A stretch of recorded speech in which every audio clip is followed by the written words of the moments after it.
રણમાં હે ને મિત્રો 6-7 મહિનાની અગરિયાની મીઠું પકાવવાની સિઝન આવે તો ચાલો આજે આપણે તમને હે ને થોડીક સાપરા વિશે માહિતી આપી દઈએ અને આજે હે ને અમારું અગરિયા સાપરું કેવું બને તો આજે તમને હે ને સાપરું અમારું બતાવીએ કેવું સાપરું બનાવ્યું છે અને કેવું બનવે તો ચાલો આજે તમને હે ને વિડીયો પૂરો જોજો। આજે આપણે હે ને રણમાં સાપરા વિશે થોડીક માહિતી આપી દઈએ।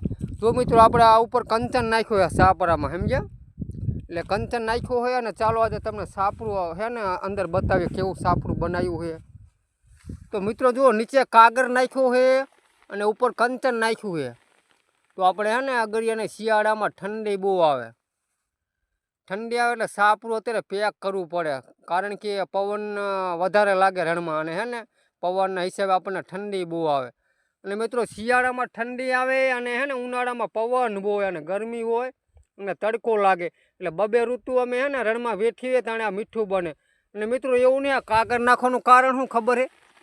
અમુક ટાઈમ માવઠા જેવો માહોલ હોય ને એટલે કાગર તો ફરજિયાત છાપરામાં નાખવો પડે, સમજ્યા? વણ પાસે એક માવઠું જ હોય જે બીજા માવઠાની આગાહી કરે, એટલે રણમાં હે ને અગરિયા મિત્રો આપણે સાપરું બનાવો ને તો સ્પેશિયલ કાગર તો નાખજો નીચે। અને મિત્રો અમારી યુટ્યુબ ચેનલમાં પણ પૂરેપૂરો તમને વિડીયો જોવા મળશે। યુટ્યુબ ચેનલનું નામ છે દલાજી અને ચેનલમાં નવા હોય તો સબસ્ક્રાઈબ કરી નાખજો। અને મિત્રો પણ અમારી ઇન્સ્ટાગ્રામમાં આઈડી છે દલાજી ઠાકોર 012, તો એમાંય પણ તમે હે ને ફોલો ન કરો તો ફોલો કરી નાખજો, એમાં અમારા નવા વિડીયો જોવા તમને મળશે અને ફેસબુકમાં જોવા મળશે તો એમાંય ફોલો કરી નાખજો અને લાઈક કોમેન્ટ તો કરતા રહેજો મિત્રો। જય માતાજી।